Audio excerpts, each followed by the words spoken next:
ကွန်ပျူတာတစ်လုံးကို power ဖွင့်လိုက်တဲ့အခါနောက်ွယ်မှာဘာတွေဖြစ်ပျက်နေလဲဆိုတာမျိုးစိတ်ဝင်စားဖို့ကြလားကဲဒီနေ့တော့အရာအလုံးကိုထိန်းချုပ်ထားတဲ့ software အဲ့ဒါကတော့ operating system ပေါ့အဲ့ဒီ OS ရဲ့အတွင်းပိုင်းကိုကျွန်တော်တို့တလွှာချင်းစီဖွင့်ကြည့်ကြပါမယ် Windows ကတော့လူသုံးအများဆုံးဆိုတာမှန်ပါတယ်ဒါပေမဲ့တူလောက်နီးပါးအကောင့်နဲ့ပြိုင်ဘက် OS နှစ်ခုရှိနေတယ်ဗျဒီနေ့မှအဲ့ဒါကိုကြည့်ကြမယ်အထူးသဖြင့်လေ internet လောကကြီးတစ်ခုလုံးကိုနောက်ွယ်ကနေတိတ်တိတ်လေးမောင်းနေတဲ့ OS တစ်ခုရှိတယ်အဲ့ဒါနဲ့ပဲစလိုက်ကြရအောင်ဟုတ်ကဲ့ OS အရာမကြီးတွေဖြစ်တဲ့ Linux နဲ့ Mac OS ပါပဲနာမည်ကြီး OS နှစ်ခုပေါ့သူတို့ကကိုယ့်နယ်ပယ်နဲ့ကိုယ်မှာဘာလို့ဒီလောက်ချောင်းအားကောင်းပြီးလူကြိုက်မိုင်းနေရလဲဆိုတာကိုတစ်ချက်ကြည့်လိုက်ကြရအောင်ဒီမှာတော်တော်လေးစိတ်ဝင်စားစရာကောင်းတဲ့အချက်တစ်ခုရှိတယ်အင်တာနက်ပေါ်က website တွေရဲ့80%နဲ့လေအဖက်ချေ web server တွေနဲ့တိစောက်ထားတာ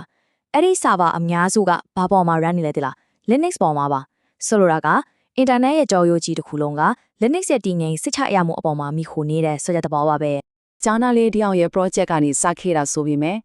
Linux ကတကယ်ကိုမယုံနိုင်လောက်အောင်စိတ်ချရတယ်။ပြီးတော့ open source ဖြစ်တဲ့အတွက် server တွေမှာရော desktop computer တွေအတွက်ပါတော်တော်လေးလူကြိုက်များလာတယ်။အဲ့ဒီ open source ဆိုတာဒါပါကိုပြောရတယ်ဆိုတော့သူ့ရဲ့အတွင်းပိုင်း code တွေကိုဘယ်သူမှဆိုလွတ်လွတ်ယူတုံးလို့ရတယ်။ပြင်ဆင်လို့ရတယ်ဖြောင့်ဝေလို့ရတယ်ပေါ့။ကဲ Linux အကြောင်းပြောပြီးပြီဆိုတော့နောက်ထပ်နာမည်ကြီး OS တစ်ခုဖြစ်တဲ့ Mac OS ဘက်ကိုတစ်ချက်လောက်လှည့်ကြည့်လိုက်ကြအောင်။သူကလေ1984ခုနှစ်ကတည်းကရှိခဲ့တာစမ်းသစ်တည်ထောင်မှုတွေနဲ့ပြည့်နေတဲ့ရှည်လျားတဲ့တမိုင်းကြောင်းကိုပိုင်ဆိုင်ထားတဲ့ပို့ဗျာ။ Mac OS ကတော့အထူးသဖြင့်ဖန်တီးမှုပိုင်းဆိုင်ရာပညာရှင်တွေအတွက်တကယ်ကိုထိပ်တန်းရွေးချယ်မှုတစ်ခုပဲ။သူ့ရဲ့ interface ကအသုံးပြုရအရန်လွယ်တဲ့ပြီးတော့ graphic ပိုင်းဆိုင်ရာစွမ်းဆောင်ရည်တွေကလည်းအရန်ကောင်းတဲ့ဒါကြောင့်လဲ creative သမားတွေကသူ့ကိုအရန်ကြိုက်ကြတာပေါ့။ Linux နဲ့ Mac OS လို့ OS တွေကအပြန်မှာတော့ကြည့်လိုက်ရင်ကွဲပြားနေပုံရတယ်။ဒါပေမဲ့အတွင်းပိုင်းမှာတော့လေအခြေခံအလုံးလုံးပုံတူနေတဲ့အချက်တွေအများကြီးရှိပါတယ်။အဲ့ဒါတွေကဘာတွေဖြစ်မလဲဆိုတာကြည့်လိုက်ကြရအောင်။အဓိကအဖြစ်တော့အစိပ်ပိုင်းနှစ်ခုပဲရှိပါတယ်။ကျွန်တော်တို့မြင်ရတဲ့အပိုင်းအပေါ်ယံပိုင်းပေါ့အဲ့ဒါကို shell လို့ခေါ်တယ်။ပြီးတော့နောက်ခွဲကနေ hardware နဲ့တိုက်ရိုက်စကားပြောပြီးအလုပ်တွေကိုတကယ်လုပ်ခိုင်းနေတဲ့ဦးနောက်ပိုင်းကျတော့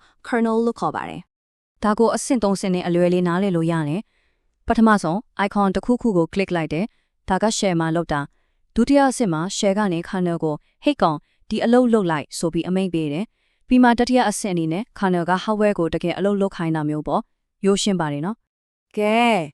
OS ရဲ့အခြေခံအလုပ်လုပ်ပုံကိုတည်သွားပြီဆိုတော့နောက်တစ်ဆင့်အနေနဲ့သူက file တွေ folder တွေအများကြီးကိုဘယ်လိုစီမံခန့်ခွဲသလဲဆိုတာကိုပို့ပြီးနက်လေးလာကြည့်ကြအောင် file တွေကိုတင်စီခြင်းနေရာမှာအဓိက assistant နှမျိုးရှိတယ် FAT နဲ့ NTFS ပေါ့ NTFS ကပို့ပြီးချိတ်ချက်ရတယ်။ဘာကြောင့်လဲဆိုတော့သူ့မှာ journaling ဆိုတဲ့အစွမ်းတစ်ခုပါလို့ပဲအဲ့ဒါကဘာနဲ့တူလဲဆိုတော့လှုပ်ဆောင်ချက်တိုင်းကိုစာရက်တစ်ခုလုံးမှတ်ထားတာဗျအဲ့တော့မတော်စားမီပြတ်သွားရင်တောင် data တွေမပြောက်ဆုံးအောင်အရေးပေါ်ကယ်ဆယ်ရေးခွင့်ရက်တစ်ခုလိုကာကွယ်ပေးနိုင်တယ်ပေါ့သူလောင်မှုအပိုင်းအနားလေးဖို့အတွက် hard drive ထဲမှာလင်းနေတဲ့တပြားလေးတွေလို platters တွေကိုမြင်အောင်ကြည့်လိုက်ပါအဲ့ဒီတပြားလေးပေါ်မှာမျက်စိနဲ့မမြင်ရတဲ့စက်ဝိုင်းပုံလမ်းကြောင်းတွေအများကြီးရှိတယ်အဲ့ဒါတွေကို tracks လို့ခေါ်တယ်အဲ့ဒီ track တကူချင်းစီကိုလည်းသတ်မှတ်ထားတဲ့512 byte အရွယ်အစားရှိတဲ့အပိုင်းတိတိလေးတွေဖြစ်ထပ်ပြီးခွဲထားသေးတယ်။အဲ့ဒီအပိုင်းလေးကိုတော့ sectors လို့ခေါ်ပါတယ်။အရေးကြီးဆုံးကတော့ဒီ sectors တွေကိုစုပေါင်းပြီးတော့ cluster ဆိုတာထိလာတာပဲ။ file တွေကိုတကယ်သိမ်းတဲ့အခါသုံးတဲ့အသေးငယ်ဆုံး unit ကတော့ဒီ cluster တွေပါပဲ။ဒါ A+ လို့စာမေးပွဲတွေမှာတော့မေးတတ်တဲ့အရေးကြီးတဲ့အချက်တစ်ခုမို့လို့မှတ်ထားသင့်တယ်နော်။အဲ့ဒီနောက်မှာတော့ OS က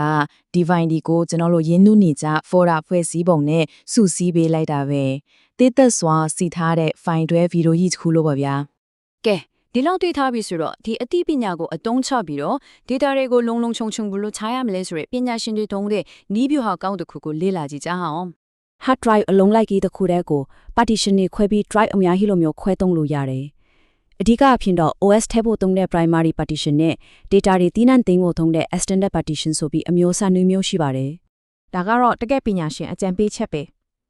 partition အနည်းဆုံးတစ်ခုခွဲထားဖို့တစ်ခုက operating system အတွက် primary နောက်တစ်ခုကတော့မဆုံးရှုံးခြင်းတဲ့ file data extended ပေါ့ဆိုတော့ Windows တက်ပြတ်သွားခြင်းတောင်အရေးကြီးတဲ့ data တွေဆုံးရှုံးမှမဟုတ်ဘူးဆိုတဲ့သဘောပါပဲ